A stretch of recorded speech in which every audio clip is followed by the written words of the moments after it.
So kaning bugas mga par kaning NFA. Dali ra jud kaayo na siya nga madaot mga par kay labi na nga dili mayo daan ang iyang quality unya kanang ma-stock pa gyud. Mo nang dali kayo na siya madaot ang klase sa bugas mga par. Unya matud pa nga gusto untang i-turn over ngadto sa Kapitolyo apan mga par ang Kapitolyo dili mo dawat sa mao nga mga bugas kay dili naman kini nga luwas kaunon sa mga tawo mga par. So mayong gabi kanatong tanan ug welcome back sa atong channel.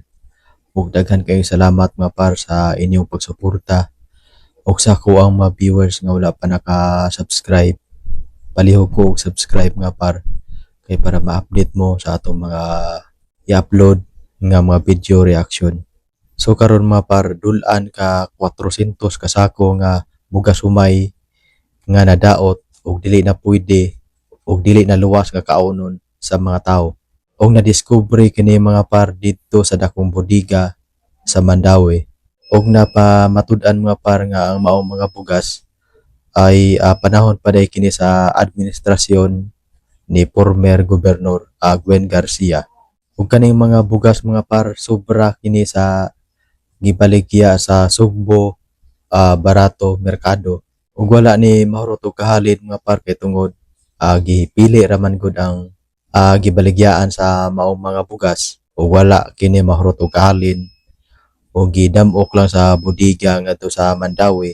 Unya karon nadaot ang maong mga bugas ug dili na kini luwas pa nga kaunon sa mga tawo. So kaning bugas mga par kaning NFA dali ra jud kaayo na siya nga madaot mga par kay labi na nga dili mayo daan ang iyang quality unya kanang ma-stock pa gyud. Mo nang dali kayo na siya madaot ang klase sa bugas mga par. Unya matud pa nga gusto untang i-turn over ngadto sa Kapitolyo apan mga par ang Kapitolyo dili mo dawat sa mao nga mga bugas kay dili naman kini nga luwas kaunon sa mga tawo mga par. Kasayang sa maong mga bugas mga par nga malabay ra in taon.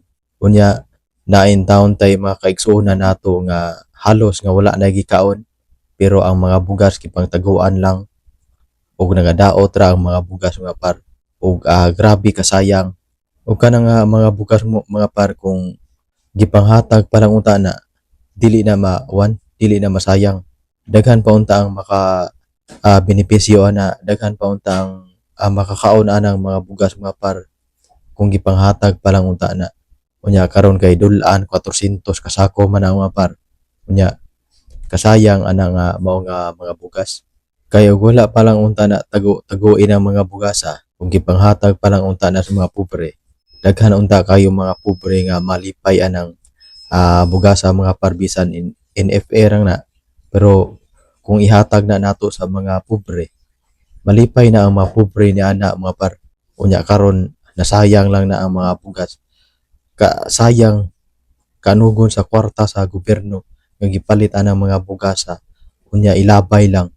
Unya naay daghang mga kaigsuonan nato nga mga pobre kayo nanginahanglan sa atong tabang pero ang mga bugas ato lang gisayang-sayangan.